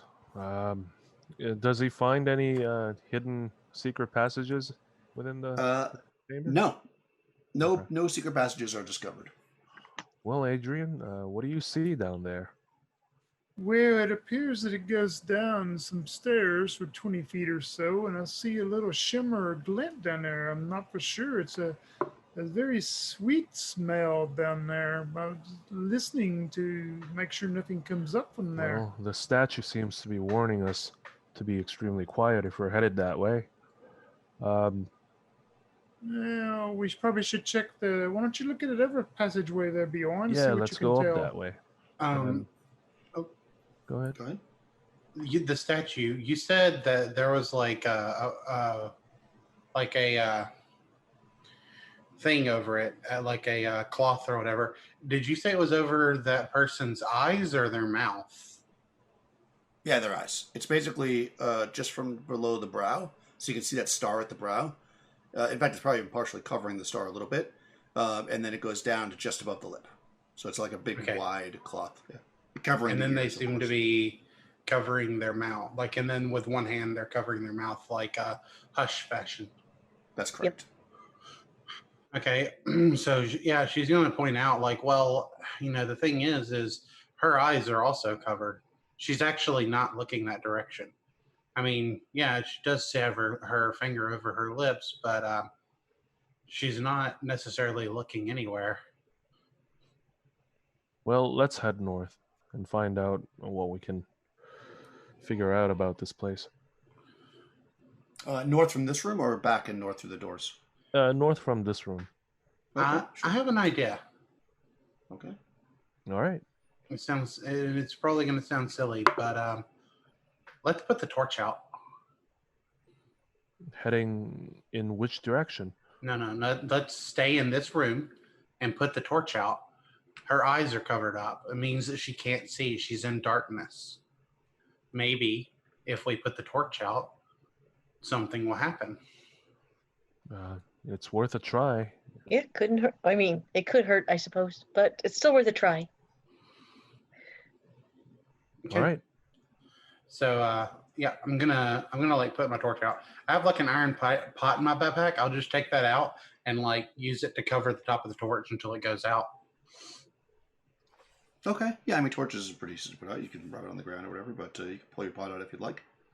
It was actually almost expired anyways. It's been 5 turns, so as you're kind of burn out the last of that torch, yeah, the room goes dark. Adrian, I think, yeah, you can still. Maybe it's a trick of the eyes. It's hard to say, but you still feel like you can see a little glimmer down there, almost like whatever was given the glimmer off the pool. Or of water that you think might be down there is not the torch that you had, but maybe something down there. It's very faint, though. It doesn't look like it's lit up. You just see like those little bit of flecks of light. But he is pretty confident it's like a pool of water down there. That's what it looks like. Yeah, I mean you can't see it, but you get that feel that like how when water glints off water, when light glints off water, it has like that reflective quality. That's what it looks like. It's kind of shaking and shimmery. Yep, he's not going to say anything, though. He just Okay. keeps sitting there. All right, yeah. How long do you guys want to wait? I mean, just like a few minutes or so. Give our eyes time, yeah, something like that. Just enough time to like let my eyes adjust to the dark and see if maybe some writing lights up somewhere or anything. Fair enough. Okay, yeah, yeah. So you sit there for a turn, which actually you need to rest anyway. So you're kind of sitting there waiting. You wait about 10 minutes, and your eyes are as adjusted as they can be. You still can't see anything. It's absolutely black in here. Nothing seems to be glowing or affecting. It doesn't seem like anything. At least nothing obvious that you can see. If anything is happening, you're not sure what it could be. Well, it was worth a try anyway. It was worth a try. Fairy magic works very strangely, as you probably know. Indeed. Does that glow actually catch anyone else's eyes aside from Adrian? Nope. No, Adrian is the only one. He's sitting in the stairway looking down. You guys are all in the room. Yes. Okay. Yeah. Should we turn the torch, light the torch, and head north then? Yes, let's turn the torch back on, and I'll light up another torch. Clap on. Okay. Yes, you hit your flint and steel together and fire up another torch. It lights up the room. Everything seems to be the same. The statue is still there. It still has the cloth across his face. It's still looking towards or facing the direction of the stairway where Adrian is, with the finger over the mouth. All right, here we go. And then Bjorn starts to tap the floor gently with his two-handed sword. Ching, ching. And then he's going up north. Oh, okay. North. Fair enough. That seems like a good place to go. All right, so you head up into the unknown. Let's see if I can do this. Into the unknown. Into the unknown, as they say. Ooh, that mosquito. It was like kind of cool today, relatively speaking. So like I had my doors open. Now there's a mosquito in my house. I mean, in like real life, not in the game, obviously. There's no mosquitoes in the game. All right, so yeah, so you've got this room in front of you. You can see that, right? It is. I don't know what number that is. I don't see it. There's no number in there. Oh, there it is. Okay. It's a long room, about 50, 60 feet long. Clearly, there's something at the end with the statue on top. I'll tell you what it is in a second. I believe that this is some kind of yeah, it's a chapel. Okay, so it's an old chapel. You can see that there are wooden pews that were probably very beautifully built out of the finest wood, but they're hundreds of years old. They're basically falling apart. There's a stone altar near the end of the space, and on top is actually you don't know, another saint. It's not the knight. It's not the knight. Clearly, it's a saint. I don't know if you guys actually. Nobody's really from the area. Well, roll anyways. I guess you guys might know the religion. You hung out enough with Enoch. Everybody can roll 4d6 under their wisdom to see if they might know who this saint is. I'm not even going to try. Everybody? Yeah, why not?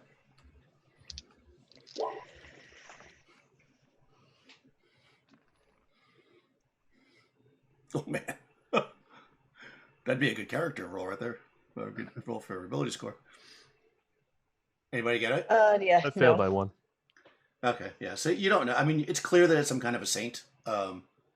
He's on the altar. It's a pretty small statue. Like maybe he's not full. It's not life size. He's holding a red candle aloft, like in his hand, and it is about half melted down, you would imagine, and like there's the red wax all dripped down his arm, and a little bit on the altar, which is covered by a velvet cloth, but the velvet cloth looks like it's all moldy and broken up, and of little value right now. To your left, you see there is a large tapestry. It's kind of like, it looks like obviously water got to it, dampness, because it looks like it's pretty destroyed. So it's probably not very valuable, but it shows Sir Chide, and he seems to be meeting this saint that you can see on the altar at the gates of death. And then there's pews and stuff like that. That's basically all you can see when you look in the room. There is a door to the north, and it is closed. Adrian wants to, while whatever they're doing, he's going to he wants to, like, even though the benches, most of them are disrepair or whatever, the ones that maybe are some intact, he's going to spend time to kind of knock on them, because he's looking like for false compartments in them. Okay, fair enough. What's everybody else doing? Go ahead, Bjorn. The statue is holding a candle. Yep, a red candle aloft. It's about half burnt down, and the wax is dripping down his hand, or was dripping. It's now solid, obviously. Yeah, he's gonna turn to Faywin and say, maybe we should light that candle. Maybe. Faywin will, before she goes to light that candle, she just wants to look behind the tapestry real quick, because it's real big and stuff. So it could be like a curtain. You could definitely do that. How about Panesta? I mean, it's Yeah, what is Vanessa doing over an Astonishing Swordsman today? I don't remember what we're doing. Okay, no. Vanessa's going to chop Aramis's head. No, I'm going to, I want to inspect the altar and the statue before they light the candle. Okay, so two of you are heading up there. One's knocking on benches, and the other one's going to look behind the tapestry. Fair enough. As you kind of start knocking on one of the benches, Adrian, you notice one of the destroyed ones. Right, so you're looking at the second one's in pretty good shape to the left. You look at the one across the hall, and you can actually see there is some kind of a compartment in it. So you look in that area, and when you pull it out, there's basically dead, ruined by the age books, like missals, basically, like probably that they use for prayers and stuff. So there is compartments in there, but they just have missiles in there. There's nothing really of value. I mean, unless you want old moldy missiles. Yeah, I mean, he just holds them up and says, "Casters is maybe something you may want to look at or not, but this does not interest me." And he just holds it up in case Pirotessa or Faywin would want to look at them. Yeah, I mean, it might have some kind of research value. That's true. Good point. Yeah, so Faywin, you look behind, and sure enough, there is actually a hidden door back there. Well, hidden's kind of a strong word, but there's a door back there. Boop. It's quite damp. You can actually see that it's swollen, almost like pushing out, and you can see that it would be very difficult to open. I mean, not impossible, but certainly a difficult door to open.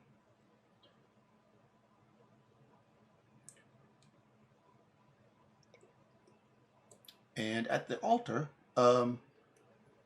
yeah, I mean, anything particularly looking for with the statue? Just generally looking at it. Oh, just in the inspecting practice? if we can get a better sense of why Yeah, there's fae and holy stuff in this.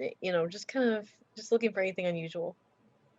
yeah. I mean, what you see, what you could tell probably by the look of this saint, based on the tapestry and also the statue, is that he was probably some kind of a holy crusader.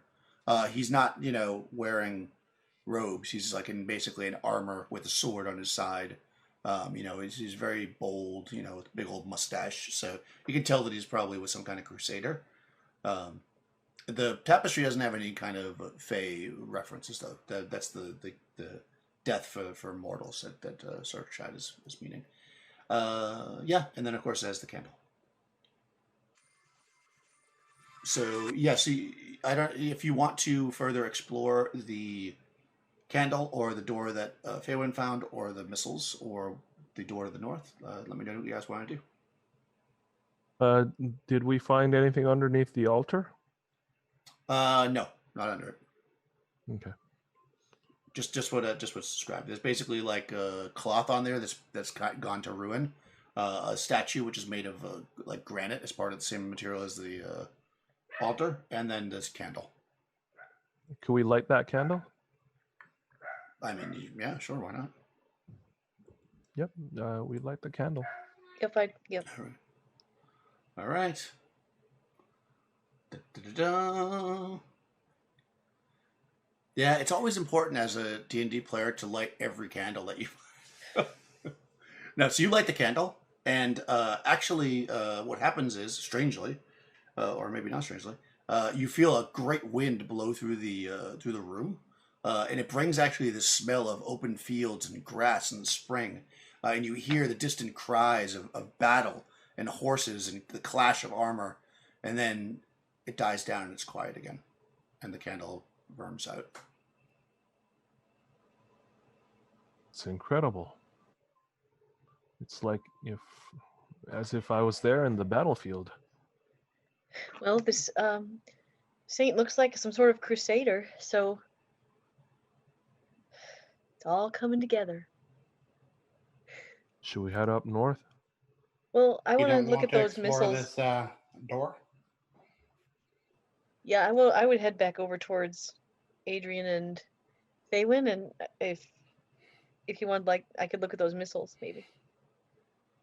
Yeah, I mean, he would give them to y'all. He has no interest in them. Yeah, they're quite old. I mean, they might have some, like more research type value. I mean, they're not spell books by any means, but they're prayer books. Who knows? And he looks at the door that Thaywin found, and he goes, "Well, it would seem this would take some strength to try to get this thing open. I don't know. My hand is hurting. I could try to help Bjorn, but maybe we should check the easy door first that Bjorn's talking of."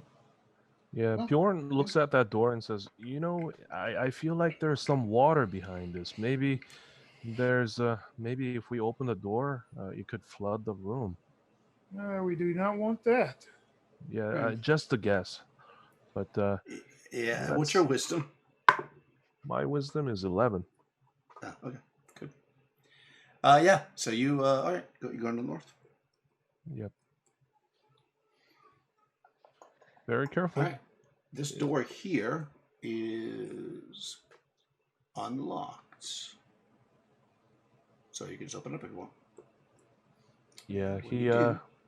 slowly unlocks it and pushes the door open with the sword. Okay.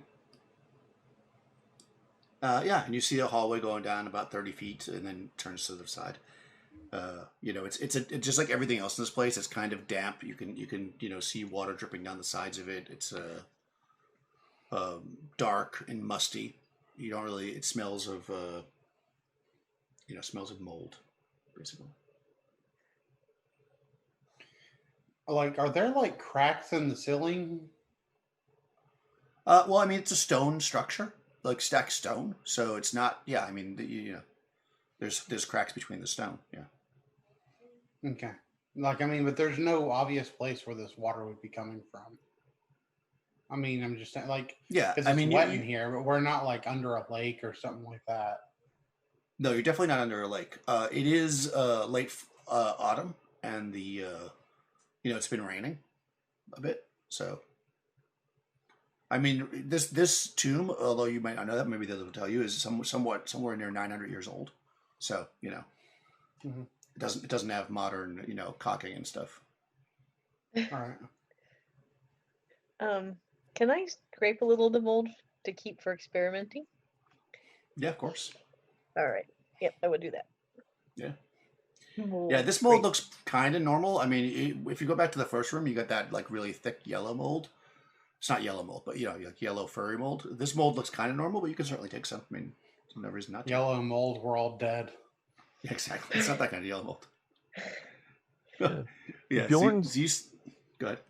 Bjorn stops, after seeing that the pathway turns east, and he says, it seems like another pathway over there. Uh, let's go over there and see if that door does unlock some mystery. Yeah. Bjorn, I mean, I'm not a very wise man at all about certain things, but I believe your judgment earlier could be very well. I saw the pool of water down those other stairs, and now you have me thinking about water. I don't think that's a good idea.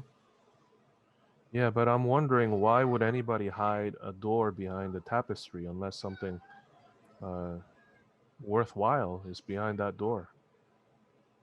Well, there are also chaotic beings in this world who would do it just to have someone like us open it up just to get a laugh at our deaths. Well, yeah, let's go on and You're a come back to very that door morbid later. person, Adrian. We did see a lot Oh, of death recently. Yes.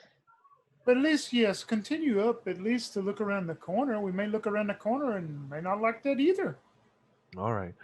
And he sticks to the wall with his back. And, he's right at that corner before the turn. And then he peeks out to see if he could see anything. Yeah, so you're scraping your back against a moldy wall. Probably kind of gross, but whatever. Peritas is like scooping up the mold that you're dropping as you're scraping your. Yeah, you get up there and the torch is kind of flickering around from behind. Yeah, and you can see around the corner. Let's see.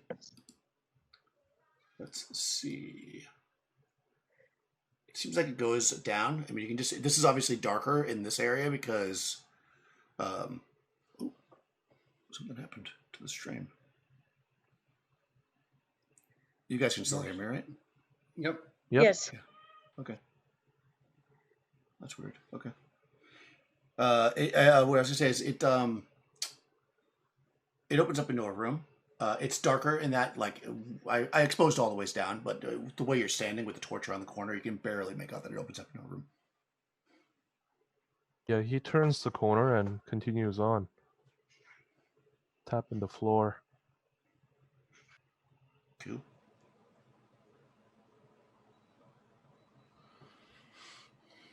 Yeah, you can do that. So you guys are moving up, and you're gonna come down to the room where it opens up into this space. That's about as far as the torch goes.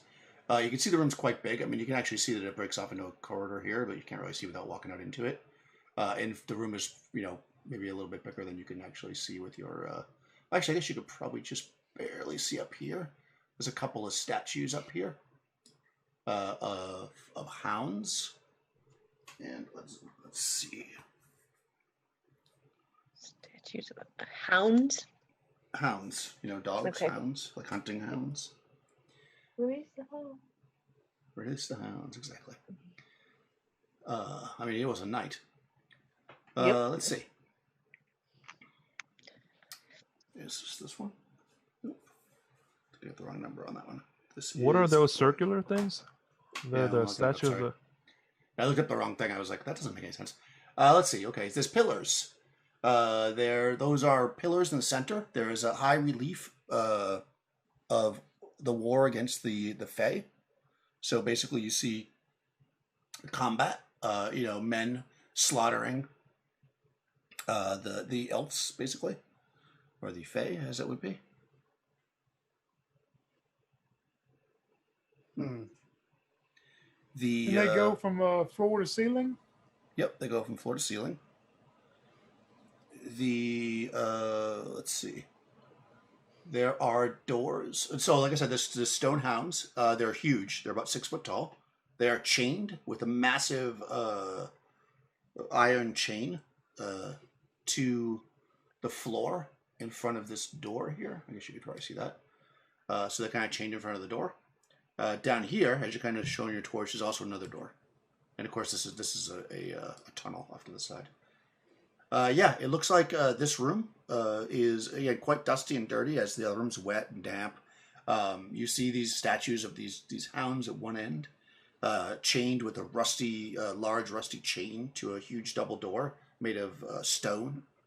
To the south is another huge double door made of stone, and to the east you see a passageway going off. But yeah. Maybe you should go and pet the pups there, Bjorn. Befriend them. Not a chance, Adrian, unless you want to go up there and do that. Oh no, I've been nipped at before. Hmm. We need to check and see if the statues are clean. Yeah, I'm not so sure. Remember what happened when we first got into this place? Oh yeah. Yeah. Well, we should check at least around these columns and going from the floor to the ceiling, and then there may be some compartments hidden in them that would hold jewels or coins or maybe even your sword. Perhaps. I'll just stay alert here. And then he's got his sword drawn and he's just standing alert. You're free to look around. If anything comes alive, then I'll be ready. Oh, thank you. And yeah, Adrian's going to walk up to I guess it would come in from the south. It'd be the second one in the middle, the closest Okay. one, the big column, and start just looking around it, trying to find a hidden Okay. compartment.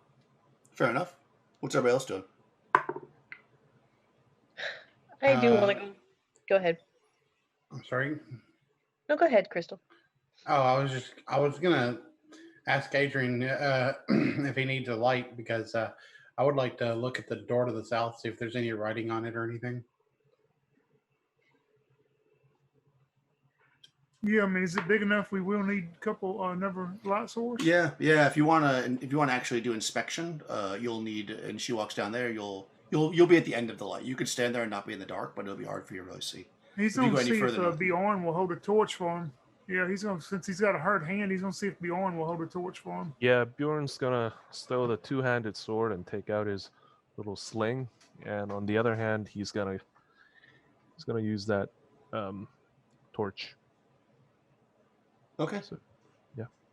Okay, I'll light your torch using my torch, and then Nice. I'm gonna go examine the door to the south. Okay. Yeah. You walk down there to examine that door. What's Paradise doing? Well, she really wants to look at the dog statues. So she's Okay, going to you inch can do her that. way just very slowly, not too close, but. Yeah, they Do you are. need a- Go ahead. Again. You can see. You won't be able to see very well if you walk that far away, but you can definitely see. I mean, the actual light range of a torch is 30 feet, but I mean, you'll be just out of the range of it. So also you can still see. It's just going to be dark. Okay. Do you need a torch, Pyretesta? I have one. I only have really only one hand, but I guess I could fling it if I had to. So I will light up a torch. I have a couple left. All right. Well, a lot of torches going. It is bright in here today. I would rather wield my sword than this.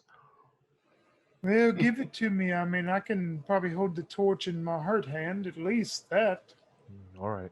But I will not be. It's going to be hard for me to try to search around these columns, though. Just nothing's attacking us at the moment, Bjorn. Yeah, but we weren't expecting the books and the crucifix to fly out and attack us earlier either. Here you Well, go. if the hounds are released, just hand me the torch and you can have your sword then. How about that? Are there any sconces on the walls or anything where we could put a torch? Yes, there are sconces on the walls we could put a Yeah, torch. so I will put my torch in a sconce somewhere close to where Nice. I want to. Yeah, Well, yeah, go ahead. yeah, while you guys were looking for the sconces, Bjorn was trying to find a way to, like, put the torch on his belt. And he's like, no, it's not gonna work. No, it's better to put a lantern that way. Yeah. Okay, all right. So you head down to the. Let's see, I'll do that. So you've been inspecting the columns, Adrian. There's not anything really interesting, like, as far as like hidden spaces in them. Your theory seems like it might have been a good idea, because there's spots where you think there may have been gems and stuff in some of the eyes, but they've been taken. It looks like it may be looted because they're not there now. So, Faywin, you go down to the door, and it is basically a twin to the one that you saw to the south. It says most dear. What? Up near the dogs, the hounds, as it would be. Yes, the hounds. Everybody roll a d20.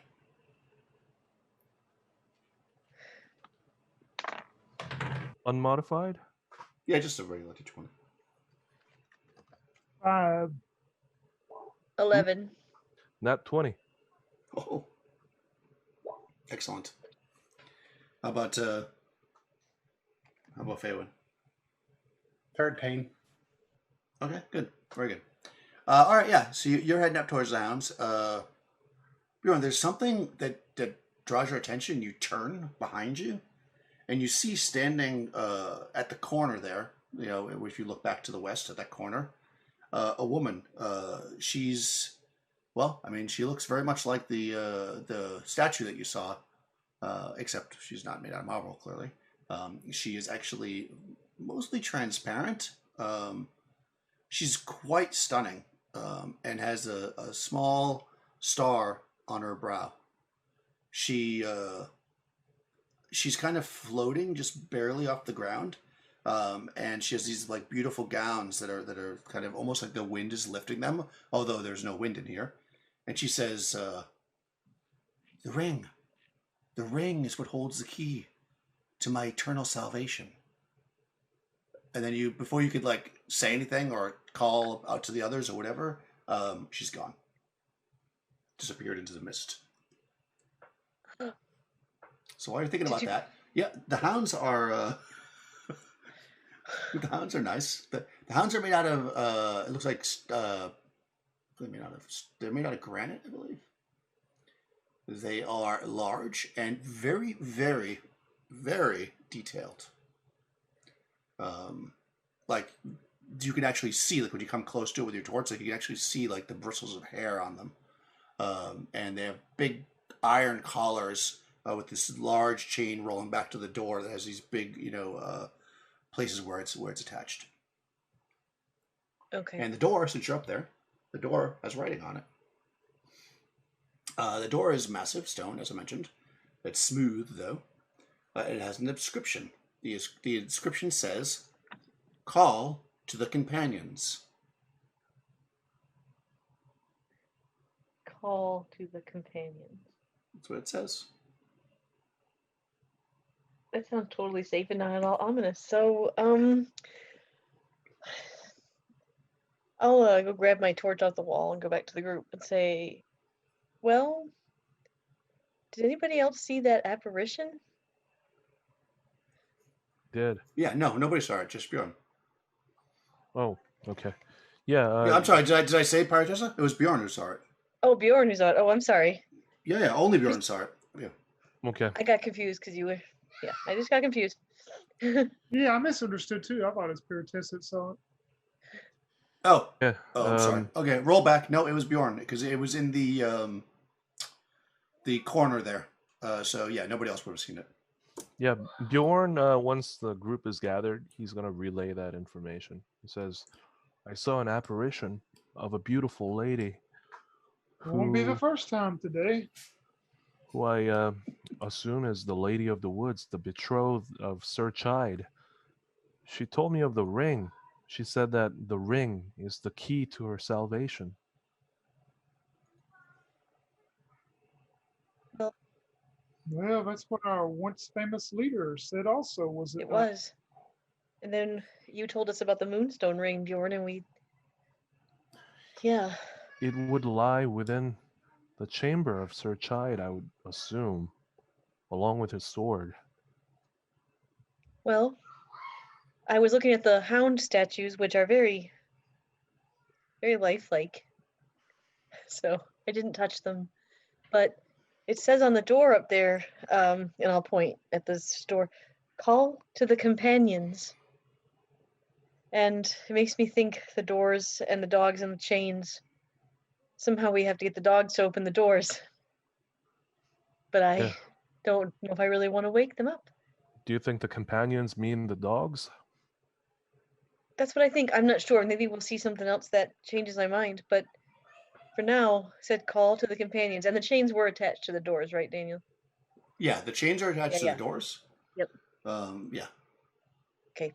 So yeah, so I see the chains around. I point to the collars and I say that, and the chains attached to the door. So, the dogs probably are the way to open those doors. Mhm. Well, I believe you and the other good lady here would be the best chance at trying to figure out how to call to the companions. Did the dogs have a collar? Companions, come here, companions. There were like a metal ring collar around the neck, but Yeah. not like a collar with their names on it. If that's what you're asking. Okay. So literally calling that out doesn't do anything. No, that does nothing. Okay, that's not the way to call them. He looks to the door leading south and says, "What does that say? You were looking at it earlier." Most deer. It's exactly identical to the door we first encountered. Do you think that's where the body of Sir Chide lies, along with his moonstone ring and the sword? Hmm, Oh, let's open it up and find out. Yeah. probably the tomb of his wife, if I had to guess. I would guess that the body of Sir Chide would be behind that door with the big dogs. You suddenly but- hear, echoing through the chamber, and almost piercingly loud, the sounds of hounds. BBCR and do Oh. the inspection chamber. Okay. Stop. Here's BBCR and do the inspection chamber. What happened? Echo. Echo, stop. See you in the inspection. There we go. Okay. I don't know what that was doing. And I couldn't hear it because I have my headphones on. Anyways, you hear piercing sounds of hounds calling throughout through the caverns of the tomb as you stand there, and your torches flicker. And ooh, Tessa, yours goes out. Adrian, yours is fine, and so is Faywin. All right. Well, it would seem someone has roused up the hounds. You call them, and they're coming. I Well, don't think that's. I'm sure it's a good thing. I mean, it asked us to call them. I don't know if that's what they meant. Get ready, guys. I don't want to fight this all by myself. I Go don't to think there's going to be need to fight. Go to the door, Bjorn. Go to that door and open up the deer door, and let's go that way before they get here. Yes. He's gonna try and open up that door as quickly as possible. Excellent. So you go to the door to the south that is inscribed most dear. And dun, dun, dun. Oh, where's my mouse? Nothing like the mouse is appearing when I need it most. There it is. All right, let's see. Dun, dun, dun, dun. Let's move this up so we can see if they're watching. Okay. I just revealed it in roll 20.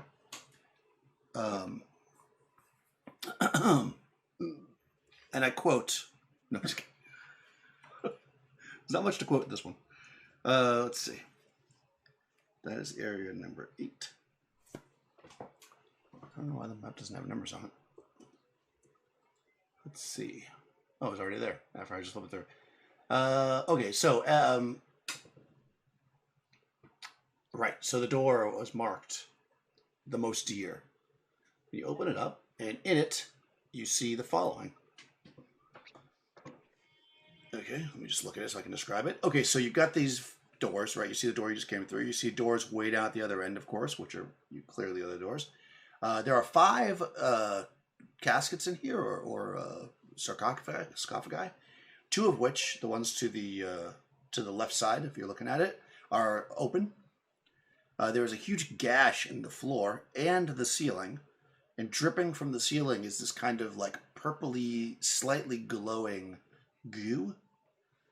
Floating just above that are 2 skeletons. They appear to be dancing a waltz. One is wearing a beautiful pearl necklace, the other one a golden medallion. They turn to you in their waltz, they're waltzing. They stop for a second. You can tell it's a waltz because a waltz is 1, 2, 3, 1, 2, right? So they stop and they look at you in kind of a. They're speaking Woolish, but it's definitely got an accent, like a very old accent. And they say kind of almost in a whisper. And they say, come dance with us. And I think that's probably a good place to leave it for today, I think, right? That seems like a good spot.